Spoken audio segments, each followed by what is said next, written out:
and you were driving, you see this thing happen. What did it look like to you? I saw only about 2 seconds of it, but I believe that what I saw was the collision. So I was headed south, uh, going straight. The airport was off to my left. I was looking at the line of planes coming in because that highway lines up almost exactly with the line of planes coming in to land. It's just off to the right a little bit. So I was driving home, and I always watched that line of planes coming in. I saw how evenly spaced apart they were, and I thought there might be one right off to my left, right about to land. It looked like the spacing was right. So I looked off, and initially I saw the plane and it looked fine, normal. It was right about to head over land, maybe 120 feet above the water. It looked like a fairly, a small end, but normal sized passenger jet. And it looked normal. It was level. So I looked back at the road, and then I looked back again just to see if I could maybe see it land. And this was 3 seconds later. And at that point, it was banked all the way to the right. I would say maybe past the right, past 90 degrees. I could see the underside of it. It was lit up a very bright yellow, and there was a stream of sparks underneath it. It looked like a Roman candle, if you've ever held one of those on the 4th of July, but it was much, much bigger than that. It was high off the ground. I didn't see anything beyond that. I didn't see any helicopter. It's a very, very dark night out tonight, so anything that's not illuminated, you can't really see. So I didn't see the other aircraft, but I saw the plane banking at an angle that a plane shouldn't bank, and I saw sparks flying. Wow. That drive that so many Washingtonians do, I've driven that many times myself. And those planes, as you said, it's extremely normal to see tons and tons of aircraft landing all the time. So you see this happening, you see the sparks flying. What happened next? What did you do next? So I was turning my head to the left and I was driving, right? So I looked at this for, it couldn't have been more than 2 seconds, and then I needed to look back at the road. And then I looked back again. I wondered if I was going to see an explosion, a crash into the ground. I was trying to decide if I should call 911. This was all happening very, very quickly. So I wasn't thinking entirely rationally. But I turned back and I didn't see anything. I didn't see the plane hit the ground. I didn't see flames or an explosion or smoke. I didn't see emergency lights. It was so brief what I saw that I actually wondered for a moment if I had hallucinated it in some way. And I kept driving, and just a few seconds later, I was too far along to be able to turn my head back and see the airport anymore. So I looped back around. I U-turned on the highway to go back and see if I could see anything. And when I turned back north and drove by the same point, I still didn't see anything. No flames, no crash, no nothing. All right, Ari Shulman, thank you very much for joining us. And honestly, I'm so sorry that you actually witnessed this happen. I want to go now to Pete Muntean. Pete, you've got some breaking news for us. We just have this in from American Airlines. Spokesperson Sarah Jantz tells me on board this flight, American Airlines flight 5342, there were 60 passengers on board and 4 crew. This was not a small airplane. This was a regional jet, a flight flying from Wichita, Kansas, into Reagan National Airport, just outside of D.C. on the Virginia side. So there were many people on board, very likely that this was a full flight. A CRJ 700 like this can seat between 60 and 70 people, depending on the configuration, depending on what the airline orders.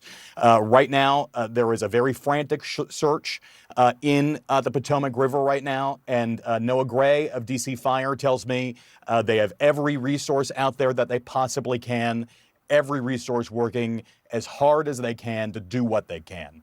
There are several helicopters in the air right now, not only from Prince George's County, but also from Metropolitan Police Department in the District of Columbia. And you can see all of the boats and all of the response there on the very dark Potomac River right now, water temperature about 42 degrees. Hypothermia sets in only minutes. It is very clear now that this happened as a mid-air collision involving a Black Hawk helicopter from the United States Army and this regional jet operated by PSA Airlines on behalf of American Airlines. That flight was coming in from the south, initially lined up for Reagan National Airport runway 1, that's to the north, and then swung out to the east, apparently lining up with runway 33 there at Reagan National Airport, the slightly shorter runway used by slightly smaller planes. But make no mistake, this was a small airplane, and the new reporting we have from American Airlines, 60 people on board this plane and 4 crew. This is an area, a slice of airspace that is heavily congested, not only with planes taking off and landing from Reagan National Airport, climbing and descending all of the time, but also heavily congested with helicopters from the United States government, the military, and local police departments. There are helicopter routes that crisscross through the airspace that essentially coexist with the airliners that are coming into land. This looks to me like a shot from WJLA of the GW Parkway. That looks like it is just on the Virginia side of the Potomac River, not far from Reagan National Airport. And crews have been essentially watching this drama play out by the minute. Yeah. Of course, they are hoping that people will be able to be plucked from the Potomac. But we know that there were many people on board this flight, which was very, very nearly full. And Pete, as we just heard from an eyewitness who saw the collision happen in just seconds, he said he didn't see any evidence. You've been saying you've been looking at this picture, you don't see a plane. He didn't see any smoke. He didn't see a plane in the water. It was so dark, he couldn't see anything, but there was also not a lot of signs of what happened to the plane after that collision occurred. And so this is going to be the kind of thing that the search and rescue teams are desperately trying to determine exactly where this plane is, exactly Right.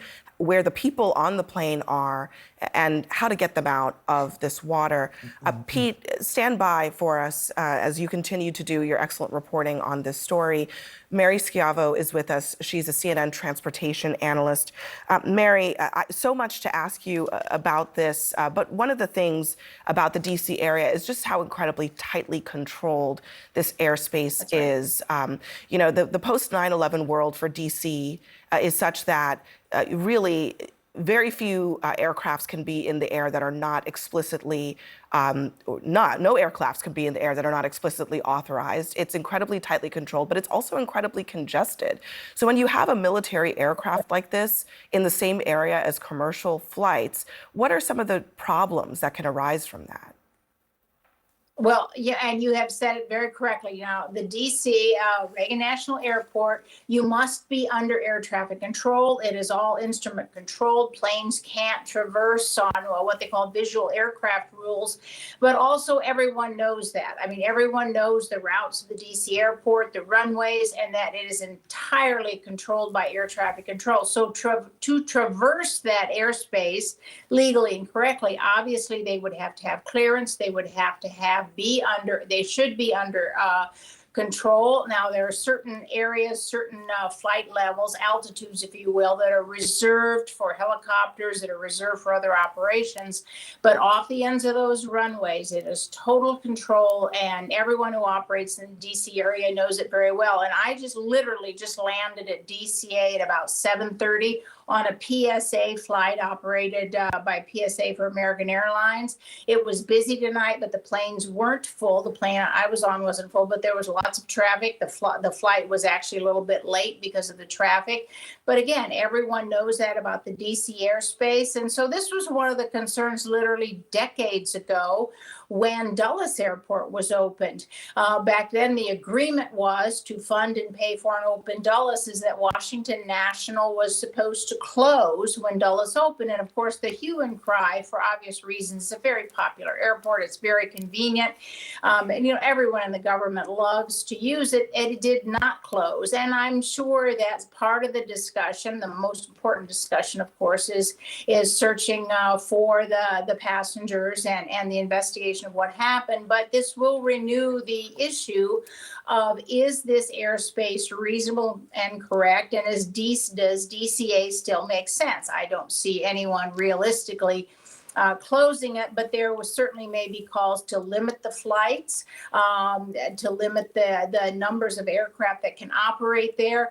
But really, we don't know enough yet to know, was the helicopter properly controlled? Was it on the flight path? Was the airline for any reason not on its flight path? Now, when I landed at about 7:30 there, it was windy. There was a bit of chop in the air, but it wasn't really anything that would cause difficulty in operations. But this will renew the debate again about, what about Reagan National? Is it too close, too congested, too many aircraft, too many operations?